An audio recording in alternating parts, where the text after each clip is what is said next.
Hey everyone, it's Christine Kopr here with your May market update. We have finally cracked 16,000 active listings on the GVR board. Okay, I have yet to see this except for over 10 years ago. If we look back in the stats, we haven't had this much inventory, basically, I want to say ever, but in a really, really long time.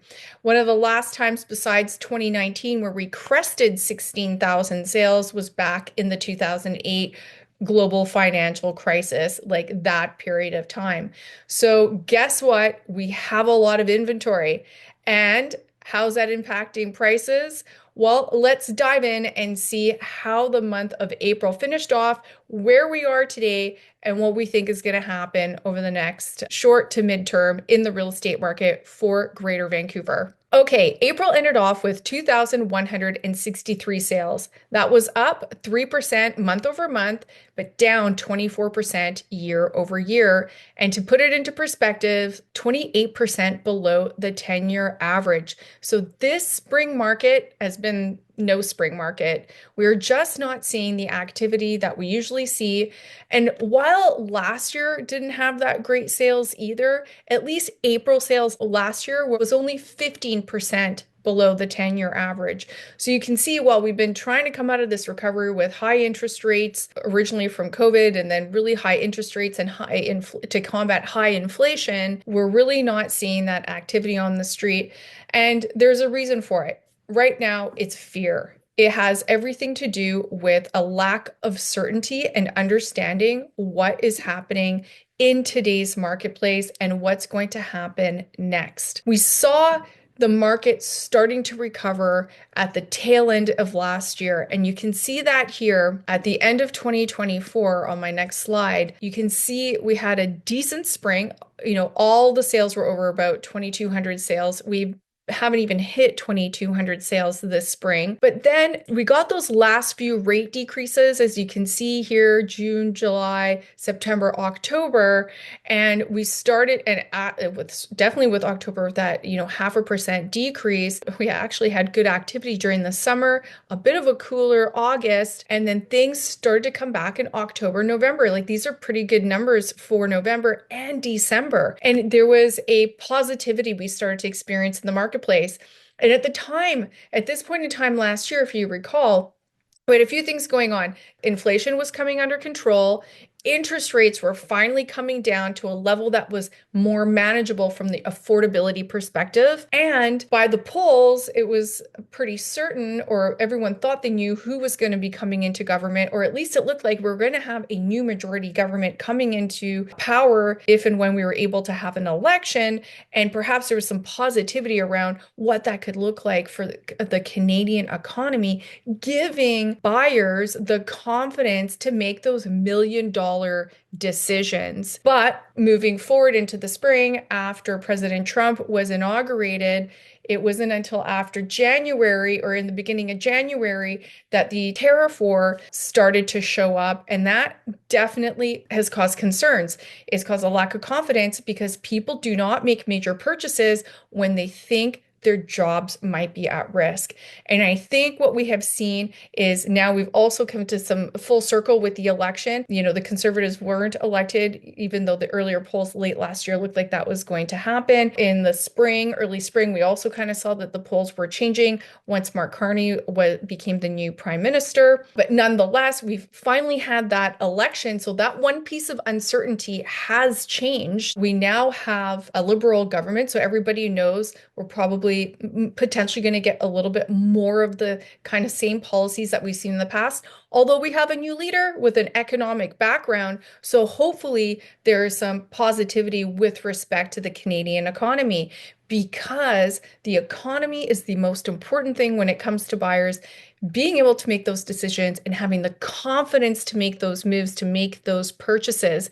But when they're confused, when there's fear, people stop. And so that is the one thing that could change the trajectory. In my opinion, my bet would be if we came to a trade deal, there would be certainty, there would be clarity, and we would have a lot more confidence in this market because we finally have interest rates at a more affordable level. We have more inventory than we've ever had. So absolutely fantastic selection for buyers today, but we just don't have that certainty around what is going to happen in our economy. So the faster we get there, the sooner I think we can see things potentially turn around for many segments of the market.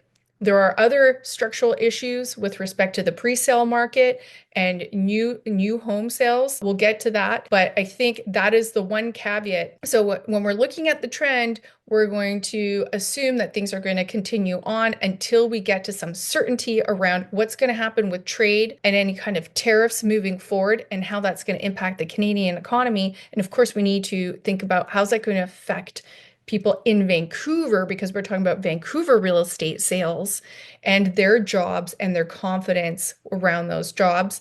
And then maybe also there is a little bit of uncertainty around what is the new Canadian economy going to look like under this new Liberal leadership, and what kind of jobs are going to be created with their policies, what opportunities are going to be created or not created. So we shall see. So perhaps there's a little bit of trying to get through that too until we arrive at that certainty. And then once that evolves, I think you could actually see a decent turnaround. Not a market on fire, but one with fairly more support and potentially more activity in sales, and therefore chewing through some of this overhanging inventory.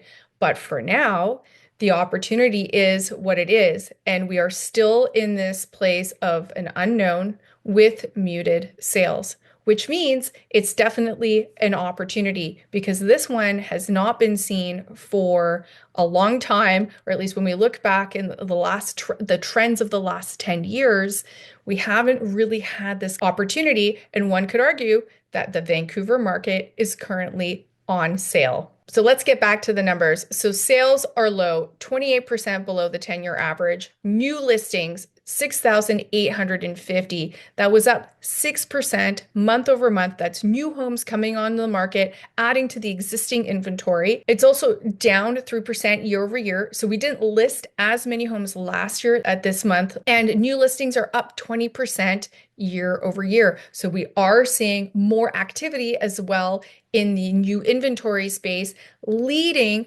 to 16,207 homes available on our board, the Greater Vancouver Realtors, formerly the Real Estate Board of Greater Vancouver, which, as you know, covers from Maple Ridge all the way to Whistler and everything in between. So this is a high level overview. Each market, micro market, whether it's your neighborhood, product type, they all operate independently. There's different opportunities in each segment. So we're just looking at the overall trend. You need to dig down deeper to see what's happening in your pocket, but also understanding what's happening in the overall trend. So 16,000 available homes, that's up 11% month over month and 30% more inventory year over year. If anybody ever wanted more inventory, it's here and available now for buyers. It's also 48% above the 10-year average. 48% above the 10-year average. Okay, I am repeating myself because it is important to keep that in consideration. This isn't some flash in the pan. We don't see this very often. This is far deviation from the mean, basically, of your 10-year average. So we do have an anomalous amount of inventory available. Great for buyers. Definitely a message that sellers need to understand. There's plenty of options for buyers right now. And if you're thinking about coming to the market, you really need to consider the months of inventory and the absorption rate. If you have a 10% sales absorption rate, which is basically a buyer's market, it means 1 out of 10 homes is selling. You need to be that one if you want to sell and not just add yourself to the total amount of inventory available for sale. There's a difference between listing your house for sale and then selling your house for sale. And this is a very important conversation that must be had. And when you do it right and strategically, you will have success. But it's all got to be put into the context of the market. Often difficult conversations to be had and great opportunities for buyers if they have the courage or the confidence in their own financial plan that this could be the time to get into the market. Where are prices going? Well, months of inventory is the number to look at. It's going to tell you whether prices are going to go down or they're going to come up. Between 4 and 6 months of inventory is considered a balanced market. 6 months and above, so 6 months or more of inventory is too much inventory for the current demand, creating downward pressure on prices. 4 months and below of inventory is considered a seller's market. Not enough inventory for the demand. And you can see that we have been sitting in a buyer's market for quite a few months. And in fact, if we look back, we've been sitting here while balanced. I would argue once in the Vancouver market, once you're over 4%, you're balanced, but you are on the verge of having, downward pressure on prices. And you can see that this showed up all the way back last year. We were teetering last summer. Then we got into the fall market, which was not looking good. I think those interest rates came in and helped out. And then, we got towards the end of the year, things slowed down just a little bit. We didn't see as many new listings come on the market. Things tightened up a little bit, but we've had that elevated amount of inventory, and you can see the impact it's had on prices. This color difference means that the prices have gone down every month. Marginal, right? That's what that balanced is. It's been, kind of very small changes, 0.1%, 0.5% changes in price, but they accumulate over time. And so you've seen this downward trend on the benchmark price going from last year and then coming through even higher into the spring of April 2025. We had a little pop in price here earlier this year because we had that strength, that tightening of inventory at the end of last year. Then we had a little bit of a dip once we had this new inventory come up and we started to have an increase. But I argue we are starting to see this is actually supposed to be now gold to show we've now seen another dip in the benchmark price this year. Prices are coming off a little bit. Just quickly, I just want to scooch back here. 7.5 months of inventory, that's up 7% month over month, but up 70% year over year, right? It's a different market than it was last year. Starting to show up on prices. You can see that here. So the GVR, we are at 4.4 months of inventory last April. This April, it's 7.5, that's up 70%. When we break it down by product type, we were at 6 months of inventory for detached, now sitting at 10.2. So from buyers to heavy buyers, up 70%. Townhomes went from 3 months of inventory, so seller's market, into a balanced market, up 73%.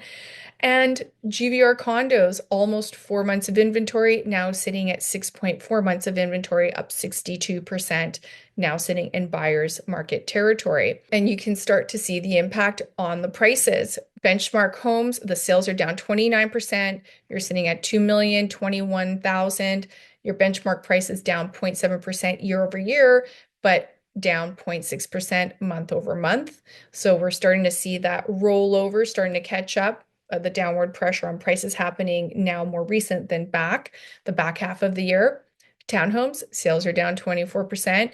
Your benchmark price is 1.1, down 1% year over year and down 2.9% month over month. Condos, sales are down 20% and your benchmark price is 762,000, down 2% year over year and down 0.6% month over month. So you're starting to feel that accumulation of the downward pressure on prices. Now, if we quickly just want to take a look at months of inventory for Vancouver West and Vancouver East, you can see detached went from 7 to 14 year over year. Townhouses, 5.7 to 8.8. Condos, 6% to 6.4. So Vancouver West is kind of hanging in there with respect to months of inventory. Vancouver East went from just coming out of a seller's market into a buyer's market for detached, up 125%. Wow. Townhomes, 4.2, just on the cusp of a seller's market coming into a buyer's market, up 45% year over year. In terms of months of inventory, condos going from 3.7 to 5.6. So you can see the impact or the shift that's starting to occur as we start to accumulate this inventory and continue to have muted sales. So Where are we today? It is now May 13th. We're at 875 sales. We've listed 3,000 homes. If we sell at least half of what we list, we tend to kind of keep our inventory stable.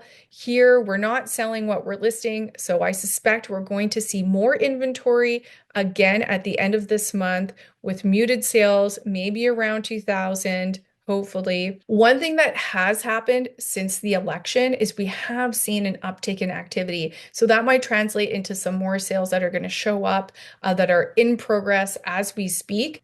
Perhaps we'll hit that 2,000 to 2,200 sales at the end of May. And perhaps, if we get sorted out with the leadership down south and come to a trade agreement, well, then watch out. I think we're going to see definitely a recovery in our sales, and then it'll just take some time to work its way through that inventory. But if we take a look, and I did the same thing last month, we didn't quite hit 8 months of inventory, but if we do sit around 2,000 sales and we hit about 17,000, well, currently we're at 17,000 active listings, or 17,667 active listings.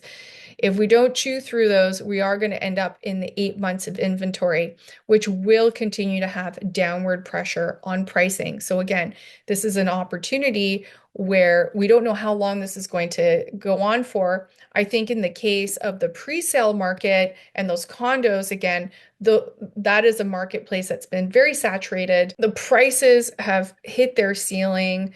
Interest rates don't make them interesting for the main buyer, which is the investor. So we're seeing that product for projects that are in play getting shelved, others going bankrupt, and others are just getting mothballed to some other point in time when the economics work better.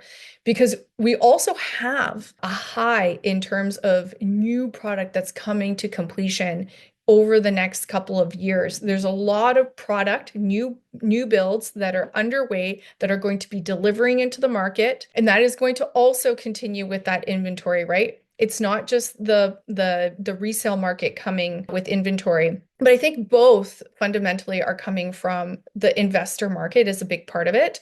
One, there's no one interested in speculating on pre-sales that are going higher because right now they're going lower. That has been an issue.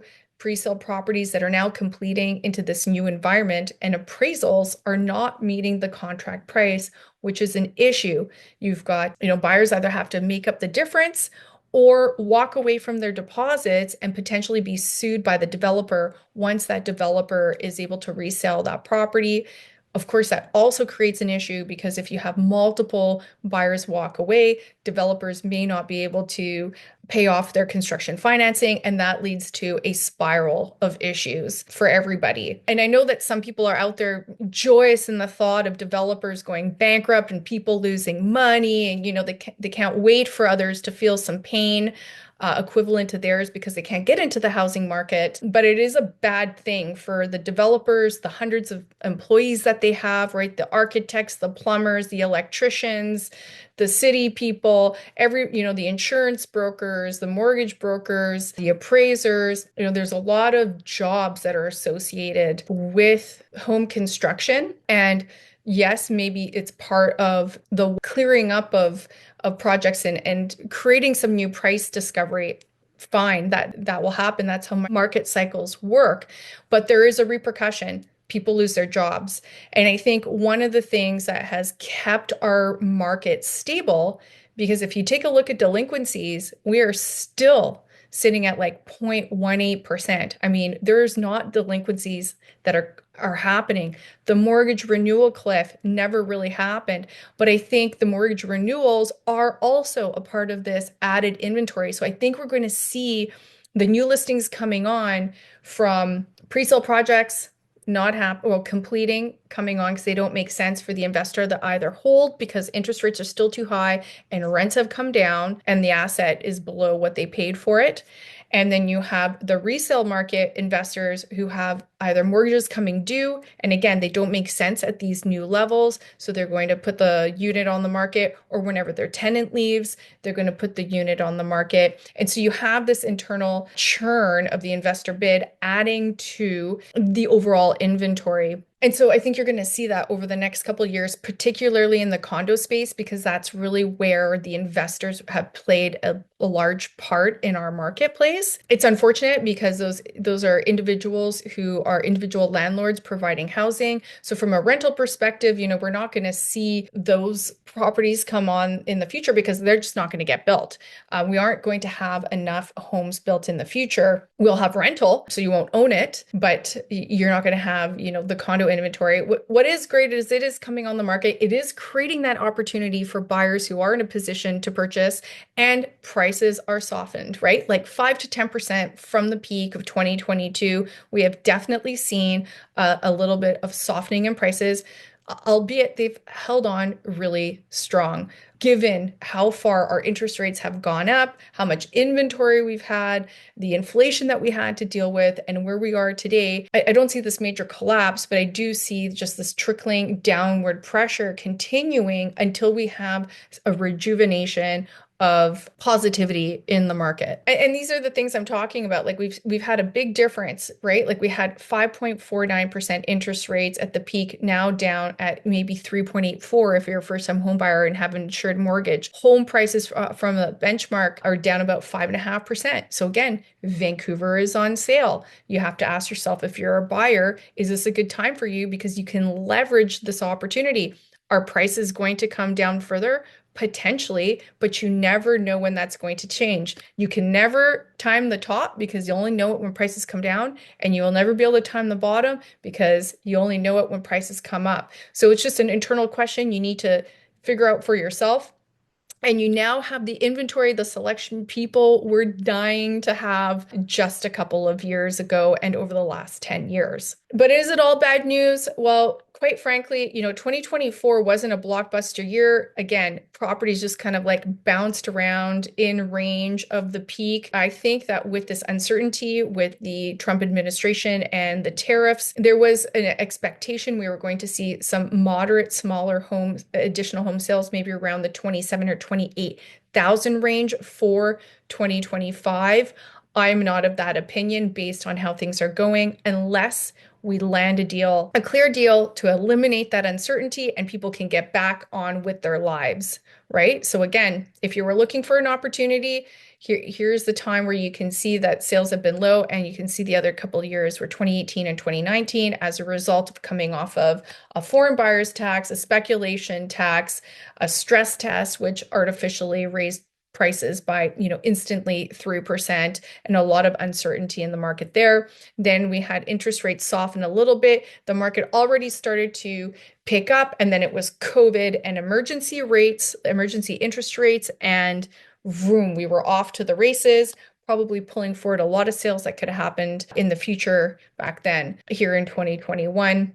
And now, of course, that's moderated, and we can't compare to these crazy years of COVID, but you can see if we continue along here, things will stabilize and perhaps will be moderate price growth as we move forward until, of course, we hit the next 3, 4, 5 years where all the homes that didn't get built today show up and continue to support the housing shortage that we actually do have. Because as a nation, a G7 nation, we are the most underhoused country in the G7 per capita. So even though we have excess inventory right now, we just don't have enough inventory for our growing population over time. Of course, another part of the demand too, I should mention, is probably why it's also muted, is some of the immigration has also been shut down. So we don't have as many people coming to the country seeking homes or home ownership, especially with those high-paying jobs. So that tap has also been turned off, but perhaps that's slowly going to be turned back on, and we're going to see some support there as well. But looking back at the chart, when you think about whether or not you want to be in the market, you can never time the market. You don't know if you're going to buy at the peak or at the bottom, but if you're in it for the long term and you're not looking at this as a short-term speculation, personally, if you're buying real estate, you should be looking to hold it a minimum of 5 years, and I would argue 10 years, because you have to go through the J curve.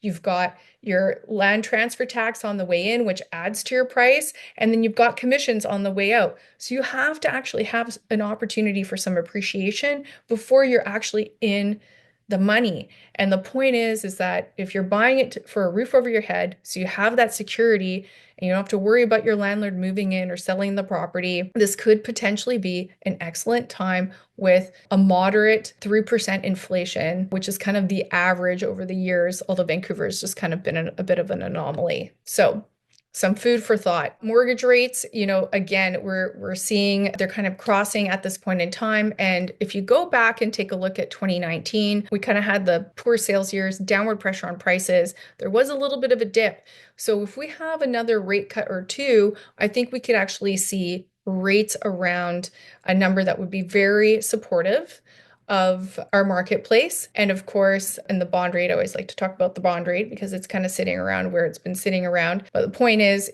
if we have a couple of more rate cuts, I think you're going to have very accommodating interest rates that will be supportive of this market. I think you have a lot of people who've already put their home buying or home change plans on hold that are finally going to be able to get back into the market because people get tired of waiting and, on off for the trade war, all that kind of stuff. When we come to some kind of a decision, there's certainty, people will take action. And of course, there's all the other transactions that just have to take place.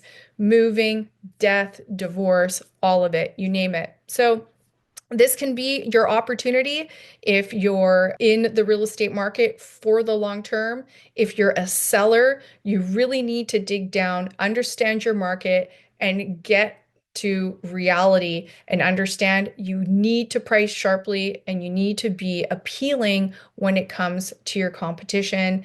And of course, that will vary to the degree depending on your particular market. I'm Christine Kopr with Sotheby's Realty. Thank you so much for tuning in for this month's market update, and I look forward to connecting with you next month.